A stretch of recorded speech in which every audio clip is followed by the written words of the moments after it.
கோமுவின் கதைகளுக்கு எல்லோரையும் அன்புடன் வரவேற்கிறேன். பால்கனிக்கு பக்கத்துல வளர்ந்திருந்த வேப்ப மரம் வேகமா அடிக்கிற காத்துக்கு எந்த பக்கம் வீசுறதுன்னு தெரியாம நாலா பக்கமும் வெறித்தனமா ஆடிக்கிட்டு இருந்தது. ரேணுவோட மனசும் இப்ப அந்த மாதிரி தான் ஆடிச்சு. வேப்ப மரத்தை வெறிச்சு பார்த்தபடி அமர்ந்திருந்த ரேணுகா தனக்கு நடந்ததையெல்லாம் நினைச்சு பார்த்துட்டு இருந்தா. சீனிவாசன் அழகம்மை தம்பதிக்கு பிறந்தவதான் ரேணுகா. அவளுக்கு பிறகு ஒரு தம்பியும் பிறந்தான். அவன் பேரு அனந்து. ரேணுகா அப்பா அம்மாவோட செல்ல பொண்ணு. சீனிவாசன் சார் அரசாங்க அலுவலகத்துல வேலை பார்த்துக்கிட்டு இருந்தார். அழகம்மை இல்லத்தரசியா இருந்தாங்க. பசங்க ஆசைப்பட்டதெல்லாம் உடனுக்குடன் நிறைவேற்றிடுவாங்க. ரேணு நல்ல நிறம், கருமையான நீண்ட கூந்தல். ஒரு முறை பார்த்தா மறுமுறையும் பார்க்க தூண்டும் அழகு. ரேணு டிகிரி மட்டும் இல்லாம English typing, Tamil typing, short hand எல்லாத்துலேயும் ஹையர் வரைக்கும் முடிச்சிருந்தா. அதனால சீனிவாசன் அவர் ரிட்டையர் ஆகிறதுக்கு முன்னாடி அவருடைய அலுவலகத்துல வேலை பார்க்குற பெரிய ஆஃபீஸர் சிபாரிசில் ரேணுவை ஸ்டெனோகிராஃபர் போஸ்ட்ல உட்கார வச்சிட்டார். தெரிஞ்சவங்க மூலமா ஒரு நல்ல வரன் வந்தது. பையன் பேரு தாமோதரன். ஒல்லியா நல்ல உயரமா இருந்தான். அவன் ஒரு தனியார் அலுவலகத்துல வேலை பார்த்துட்டு இருந்தான். அம்மா அப்பா சின்ன வயசுலயே இறந்துட்டாங்க. அண்ணனும் அக்காவும் தான் அவன் படிக்க வச்சு ஆளாக்கினாங்க. ரேணுவுக்கு பையன் உயரமா இருக்கிறது பிடிக்கல.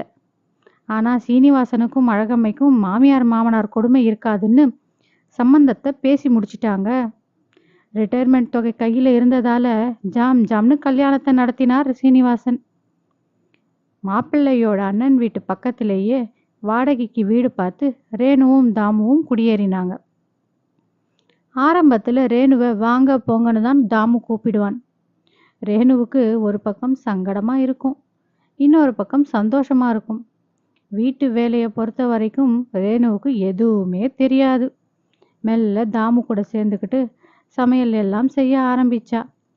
மீன் எல்லாம் வாங்கிட்டு வந்தா தாமுவே சுத்தம் பண்ணி கொடுத்துடுவான். ரேணுவை தொட விட்டதே இல்லை. ரேணு கேட்குறதெல்லாம் வாங்கி கொடுத்து அழகு பார்க்கறதுன்னு அவங்க வாழ்க்கை சந்தோஷமா போச்சு. ஒரு வருஷம் கழிச்சு ரேணு மாசமாகி குழந்தையும் பிறந்தது. குழந்தைய எப்படி வளர்க்குறதுன்னு தெரியல. ஏன்னா 2 பேரும் வேலைக்கு போறதால குழந்தைய எங்கே விடுறதுன்னு பேச்சு வந்தது. அக்காவுக்கும் அண்ணனுக்கும் குழந்தை குடும்பம்னு இருந்தது. அதனால ரேணுவோட அம்மா வீட்டு பக்கத்திலேயே குடி வந்தாங்க. தினமும் அலுவலகத்துக்கு போறதுக்கு முன்னாடி குழந்தையை அர்ஜுனை அம்மா வீட்டில் விட்டுட்டு போவாங்க. தாத்தா பாட்டி மாமான்னு எல்லார் கூடயும் சந்தோஷமா வளர்ந்தான் அர்ஜுன். அழகம்மைக்கு அர்ஜுன் தான் உலகம். அவன் வந்துட்டா அவ உடம்புல இருக்கிற கஷ்டமெல்லாம் பறந்து போகும். குழந்தைக்கு குளிப்பாட்டுறது, நேரத்துக்கு சாப்பாடு கொடுக்கறது, விளையாடுறதுன்னு ஒவ்வொரு விஷயத்திலையும் பார்த்து பார்த்து வளர்த்தா அழகம்மை. சீனிவாசன் அடிக்கடி சொல்லுவார், ரொம்ப பாசத்தை வைக்காத, அப்புறம் அவங்க இங்கேருந்து வேற எங்கேயா போயிட்டா உன்னால தாழ முடியாதுன்னு. அதுக்கேற்ற மாதிரியே குழந்தைக்கு 3 வயசு ஆனதும் தாமு அவனோட அலுவலகத்துக்கு பக்கத்திலேயே ஒரு அப்பார்ட்மெண்ட் வாங்கிக்கிட்டு குடி போயிட்டான். அழகம்மைக்கு பேரன் இல்லாமல் உடல் நலம் நாளுக்கு நாள் மோசமாயிட்டே போச்சு. இது ஒரு பக்கம் இருக்க, சொந்தமாக வீடு வாங்கினதுக்கு அப்புறம் தாமுவோட குணம் கொஞ்சம் கொஞ்சமாக மாற ஆரம்பிச்சது. சிகரெட் பிடிக்கிறது, ஃப்ரெண்ட்ஸ் கூட சேர்ந்து தண்ணி அடிக்கிறதுன்னு ஆரம்பித்தான். ரேணு ஆரம்பத்தில் சண்டை போட்டு பார்த்தா. அவன் கேட்குறதா இல்லை. குழந்தை எதிர்க்க சண்டை வேண்டாம்னு விட்டுட்டா. அப்பா அம்மா கிட்ட சொல்லலாம்னா அம்மாவுக்கு ஏற்கனவே உடம்பு சரியில்லை. அதனால் அவங்கக்கிட்டேயும் சொல்லாமல் இருந்துட்டா. நாளுக்கு நாள் அவன் அவளை ரொம்ப கீழ்த்தரமாக நடத்த ஆரம்பித்தான். பொது இடத்துல அவளை கண்ட மேனிக்கு சும்மாவே திட்டினான். ஆரம்பத்தில் அதை ரேணு பெருசாக எடுத்துக்கல. ஆனால் போக போக அவளுக்கு ரொம்ப அவமானமாக இருந்துச்சு. இப்படி போய்கிட்டு இருக்கும்போது திடீரென அவளுக்கு திருச்சிக்கு மாற்றல் ஆயிடுச்சுன்னு அலுவலகத்தில் சொன்னாங்க. இந்த நிலைமையில என்ன பண்ணுறதுன்னு ரொம்ப யோசிச்சா. அதுக்கு தாமு, என்ன ரேணு, வெறும் 1 வருஷம் தானே, நான் சமாளிச்சிடுவேன். டிரான்ஸ்ஃபர் கூட ப்ரமோஷனும் கிடைக்குதுன்னும் போது நீ ஏன் யோசிக்கிற, சந்தோஷமா போயிட்டு வான்னு அவளை அனுப்புறதுலேயே குறியா இருந்தான். குழந்தைய அம்மா வீட்டில் விட்டுட்டு அங்கேயே ஒரு ஸ்கூலில் எல்கேஜி சேர்த்துட்டு அவள் ஊருக்கு கிளம்பி போனான். ஆசையோட தாமு ரேணுக்கு அடிக்கடி ஃபோன் பண்ணி, நான் உன்னை ரொம்ப மிஸ் பண்ணுறேன், வீடு வெறிச்சோடு இருக்குதுன்னு பாசமழை பொழிந்தான். குழந்தையையும் தாமு வாரத்துக்கு 3-4 நாள் போய் பார்த்துட்டு வந்ததை பற்றி அம்மாவும் சொன்னாங்க. ஒரு 6 மாசம் எப்படியோ ஓடி போச்சு. தாமு கிட்ட இருந்து ஃபோன் வரதும் கொஞ்சம் கொஞ்சமா குறைஞ்சு போச்சு. அப்படியே பண்ணாலும், என்ன யார் கூட ஊர் சுத்துற? கேட்க ஆள் இல்லாம ஜாலியா இருக்க போல. உன்ன மாதிரி ஒரு பொம்பளைய போய் கல்யாணம் பண்ணிக்கிட்டேன்னு ரேணுவ அசிங்க அசிங்கமா பேச ஆரம்பிச்சான். அவன் ஃபோன் பண்ணாலே அமிலத்தை காதுல ஊத்துற மாதிரி இருந்தது ரேணுக்கு. இதனாலேயே அவன் ஃபோனை எடுக்காம விட்டுட்டா. ஆஃபீஸ் லேண்ட்லைனுக்கு பண்ணி கேவலமா பேச ஆரம்பிச்சான். ரேணுவுக்கு ஒண்ணுமே புரியல. நான் பண்ண பாவம்தான் என்ன? எனக்கு ஏன் இப்படி ஒரு புருஷன்? மனசு நோக ஆரம்பித்தாள். விடுமுறையில வீட்டுக்கு வந்தாலும் திட்டு, அடி, அவமானம்தான் மிஞ்சிச்சு ரேணுக்கு. அம்மா வீட்டுக்கு போனப்போ அம்மாவுக்கு சந்தேகம் வந்துடுச்சு. ஏண்டி உன் முகம் இப்படி பேயறிஞ்ச மாதிரி இருக்கு? உனக்கும் மாப்பிள்ளைக்கும் ஏதாவது சண்டையா? அவர் குழந்தைய பார்க்கறதுக்கு கூட முன்னாடி மாதிரி வரதில்லையே, ஏன் என்ன ஆச்சுன்னு கேட்டா. ரேணு, அப்படியெல்லாம் ஒன்றும் இல்லைம்மா, தனியா இருக்கோம்ல அதான் என்றாள். அம்மாவும் ஓ இதான் விஷயமானு சிரிச்சுக்கிட்டே போயிட்டா. இப்படியா ஒரு 10 மாசம் ஓடி போச்சு. ஒரு வாரம் லீவு போட்டுக்கிட்டு ரேணு ஊருக்கு வந்தப்பதான் அவளுக்கு மெல்ல சந்தேகம் வர ஆரம்பிச்சது தாமு மேல. அதுக்கேத்த மாதிரி அந்த அப்பார்ட்மெண்ட்லயே எதிர் வீட்டு வேலை செய்யற மாலாவுடைய குழந்தைங்க படிப்பு செலவுக்கு நிறைய உதவி பண்ணியிருக்கா ரேணு. அந்த மாலா ரேணுவை பார்த்து, அக்கா உங்க வீட்டுக்காரரு சரியில்லைக்கா, வேறொரு பொம்பளைய அடிக்கடி வீட்டுக்கு கூட்டிட்டு வராருக்கா, அந்த பொம்பளை அவர் கூட வேலை பார்க்கறதுன்னு எல்லாம் பேசிக்கிறாங்க, எனக்கு ரொம்ப கஷ்டமா இருக்கு, கொஞ்சம் உஷாரா இருக்கா என்றாள். ரேணுவுக்கு தூக்கி வாரி போட்டது.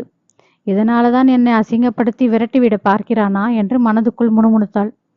சரிக்கா, நான் வரேன், உன்கிட்ட சொன்னதுக்கு அப்புறம்தான் மனசு லேசான மாதிரி இருக்கு என்று சொல்லி நடந்தாள் மாலா. பால்கனியில உட்காந்துக்கிட்டு வேப்ப மரத்தை பார்த்தபடியே அடுத்து என்ன பண்ணலாம்னு யோசிக்க ஆரம்பிச்சா. அப்பா கிட்ட விஷயத்த சொல்லலாமா இல்ல அமைதியா எவ்வளவு தூரம் போகுதுன்னு பார்க்கலாமா என்று பலவாறு யோசித்தாள். ஒரு வழியாக 1 வருடம் முடிந்து திருச்சியிலிருந்து மறுபடியும் சென்னைக்கு மாற்றலாகி வந்தாள் ரேணு. ரேணுவே ஒரு முறை தாமுவையும் அந்த பெண்ணையும் சேர்த்து வைத்து பார்த்தாள். பார்க்க அவ்வளவு ஒன்றும் அழகில்லை. அவள் சேவலை கட்டியிருக்கும் விதத்தை வைத்தே அவள் குடும்பத்திற்கு ஏற்றவள் இல்லை என்பதை புரிந்து கொண்டாள். இவளுக்காகவா என்னை வெறுக்கிறான் என்று மனதுக்குள்ளேயே அழுதாள்.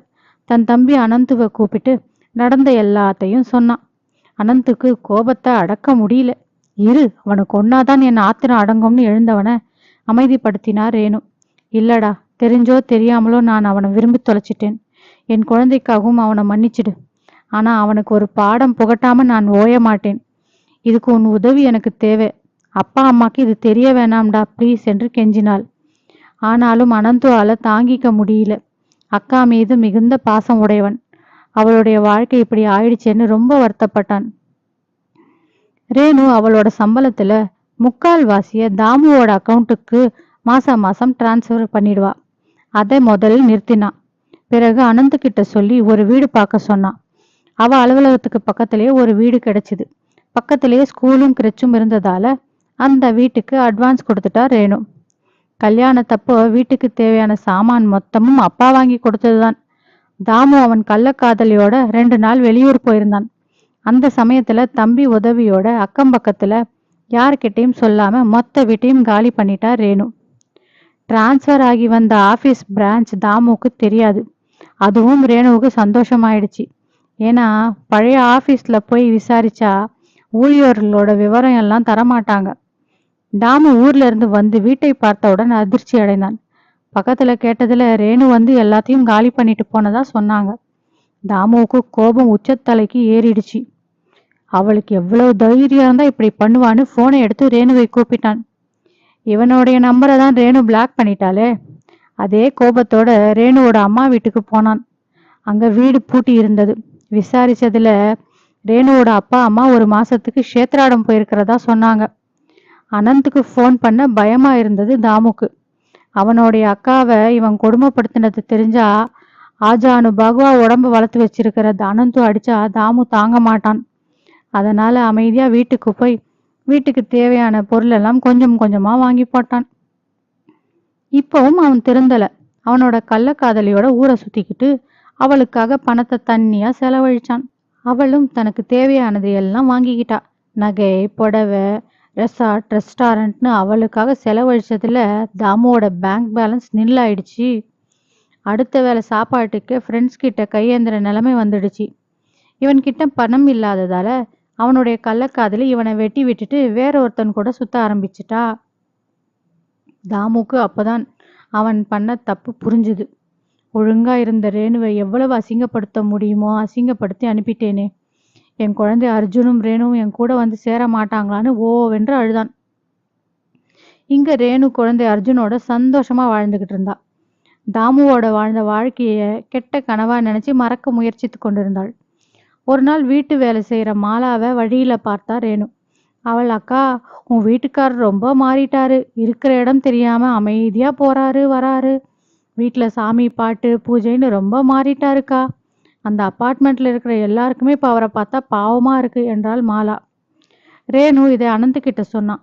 அதுக்கு அனந்த், இன்னும் உனக்கு அவன் கூட வாழணுங்கிற ஆசை இருக்கா என்றான். இல்லடா, ஆனா என் குழந்தை அப்பா பாசம் இல்லாம வளர்றது என்னால தாங்கிக்க முடியலடா என்றாள். ஒரு நாள் அனந்த் தாமுவை பார்க்க வீட்டுக்கு போயிருந்தான். வீட்டுல ஊதுபத்தி மனத்தோட சஷ்டி கவசம் போய்கிட்டு இருந்தது. தாமு சமையல் அறையில் சமைச்சுக்கிட்டு இருந்தான். திறந்திருந்த வீட்டுக்குள்ள அனந்து போனான். அவன் திருந்திட்டான்றது வீட்டை பார்த்தே புரிஞ்சுக்கிட்டான் அனந்து. அனந்துவை பார்த்ததும் முதல்ல தயங்கின தாமு பிறகு அழ ஆரம்பிச்சு, என்னை மன்னிச்சிரு அனந்து, நான் ரொம்ப பெரிய தப்பு பண்ணிட்டேன். தயவு செஞ்சு ரேணுவை என் கூட சேர்த்து வை என்று குழந்தை போல அழுதான். அனந்துக்கு கோவத்தை அடக்க முடியல. இப்போ அழுது என்ன பிரயோஜனம்? ஒழுங்கா வச்சுக்கிட்டு வாழ தெரியலல்ல என்று கத்தினான். என்னை மன்னிச்சிரு அனந்த், இனிமே நான் ரேணுவை நல்லபடியா பார்த்துக்கிறேன் என்று அழுதான். அனந்த் சரி என்று சொல்லிவிட்டு ரேணுவையும் குழந்தையும் அழைச்சிக்கிட்டு வந்தான். தான் செஞ்ச தவற மன்னிக்கும்படி ரேணு காலில் விழுந்து அழுதான் தாமு. ரேணுவும் மனமிறங்கி அவனோட வாழ ஒப்புக்கொண்டாள். அன்னையிலேருந்து ரேணு கிட்ட செல்லமா கூட கோபப்பட்டதில்லை தாமு. இந்த விஷயம் எல்லாம் எதுவுமே தெரியாத ரேணுவோட அப்பா அம்மா எப்பவும் போலவே தாமு கிட்ட அன்பாகவும் மரியாதையும் நடந்துக்கிட்டாங்க. தான் செஞ்ச தவற மன்னிக்கும்படி தினம் தினம் ரேணுவிடமும் கடவுளிடமும் கேட்டுக்கொண்டான் தாமு. முற்றும்.